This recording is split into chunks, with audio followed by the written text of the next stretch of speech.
Hi, this is Konnichiwa of Crazy Asian Ferments. Today, I'm going to be presenting to you a Japanese Daikon Tsukemono.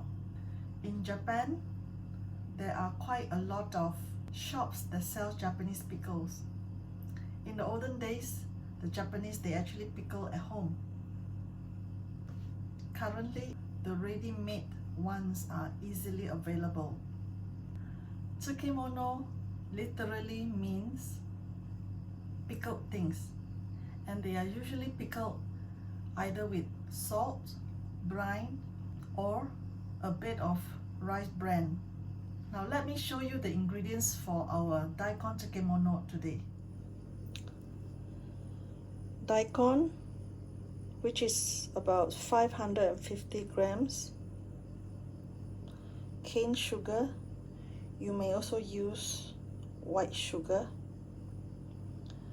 Cane sugar is about 60 grams, 10 grams of sea salt,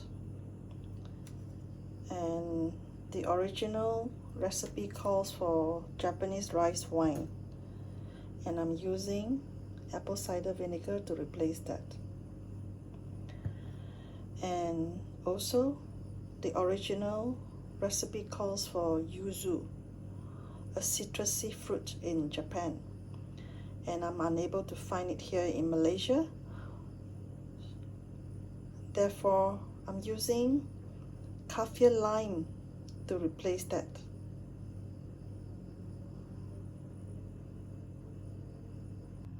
Let me show you how it is being made. First of all, we need to peel the skin of the daikon.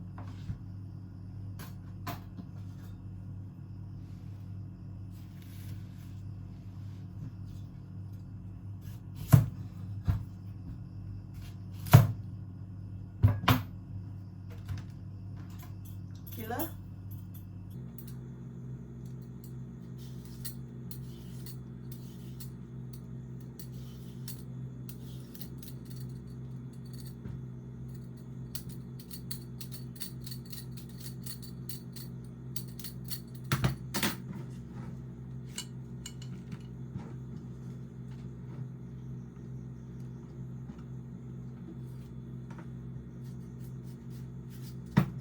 This part doesn't look good, and I'm cutting it away.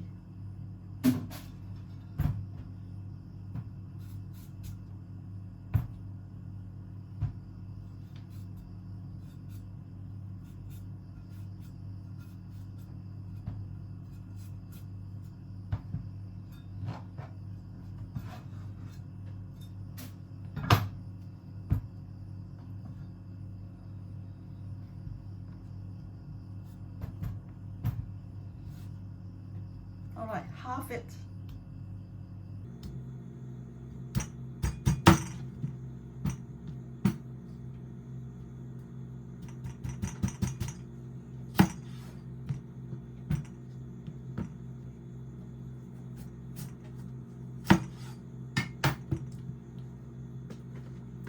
Next, a Ziploc bag. It is pretty common in Japan to do short ferments using Ziploc bag.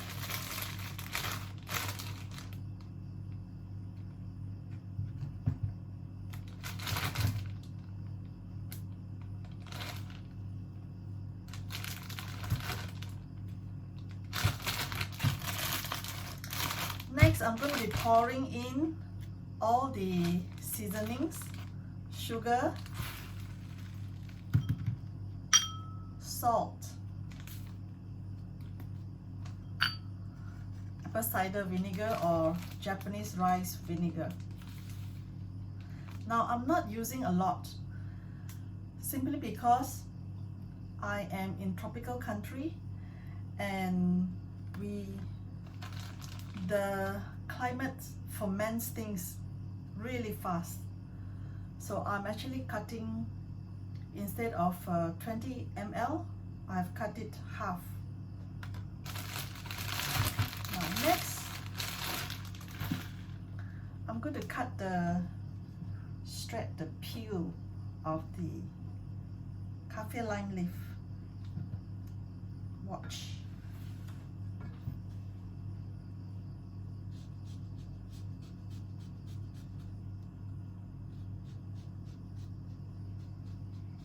Try not to cut the white part.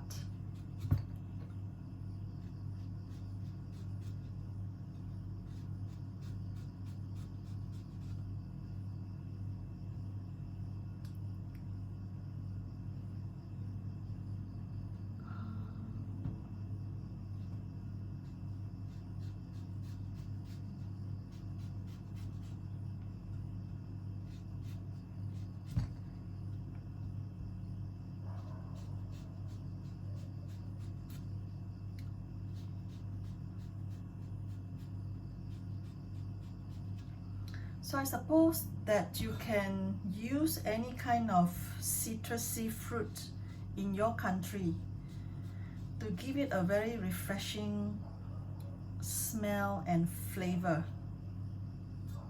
Alright. Next, I'm going to pile it and cut it very, very thinly.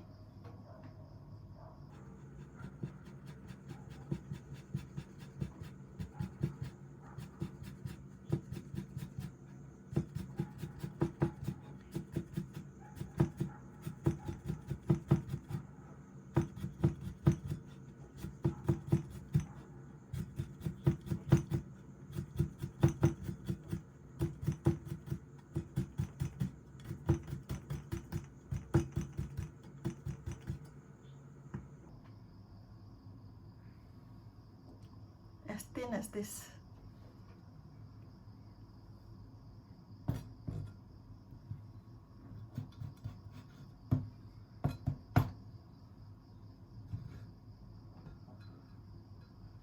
One more piece.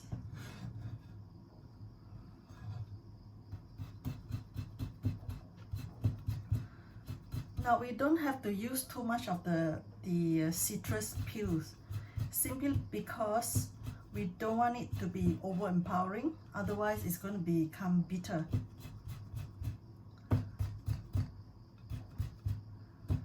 Especially if you're using the kaffir lime peel, it is very, very strong, yet very refreshing.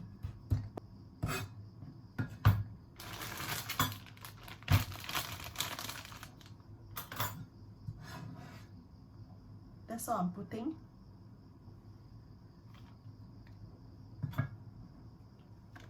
Next,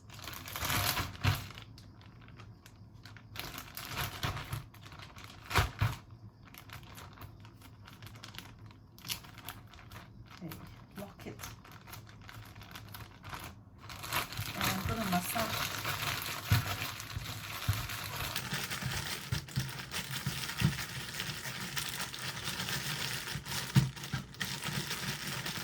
So for this Daikon Tsukemono, it is supposed to be much sweeter and with a hint of saltiness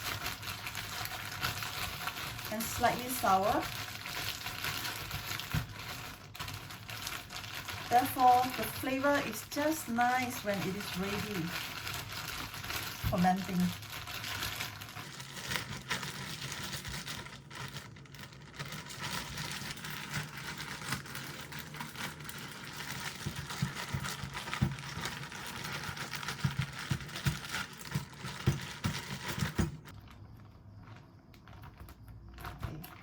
So I'm going to be compressing the air out. Okay, do it this way.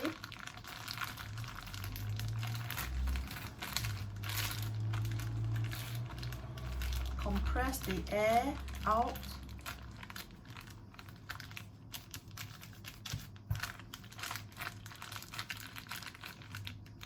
And finally lock it.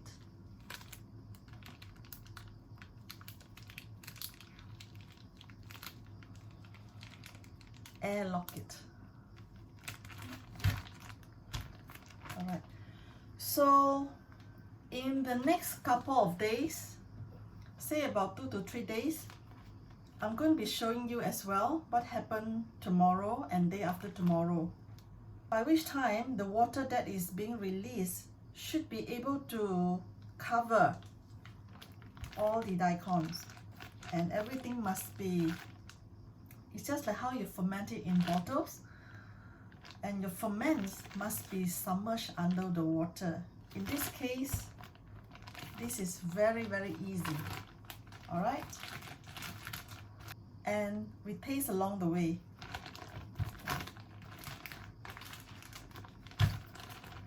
So let's wait for tomorrow and day after tomorrow and another day. This is 24 hours later. And you see that there's so much water that is released from the daikon, and this is really good because everything is supposed to be submerged under the water. So just turn and turn and turn in a day from time to time.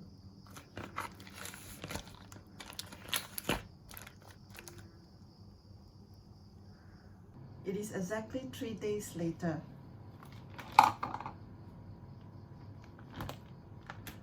This is the Daikon Tsukemono that I made 3 days ago, and look at it. Look at the water that has already released from the daikon itself.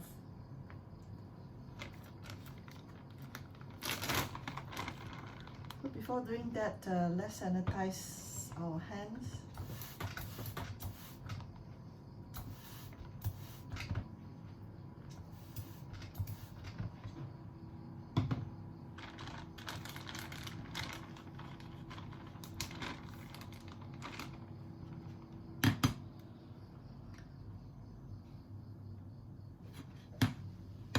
This is the color. So let's taste it first.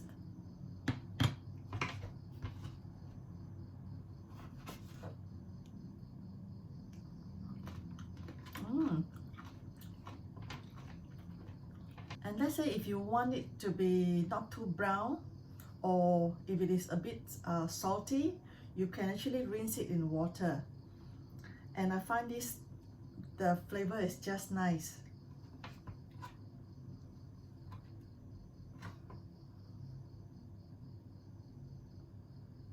Or I can just try and rinse it and see what happens.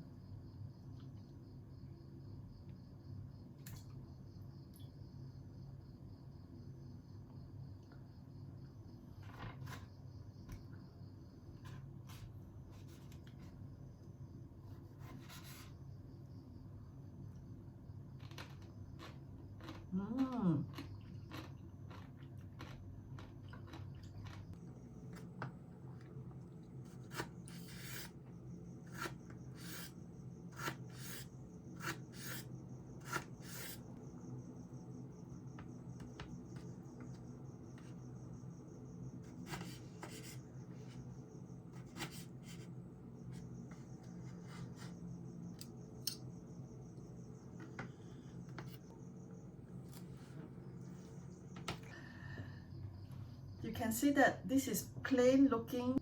The flavors are evenly distributed. For now, this whole pack can be kept in the fridge to slow down the fermentation further, or to slow down the pickling time. This can be a side dish or the best pairing for Japanese rice wine, sake.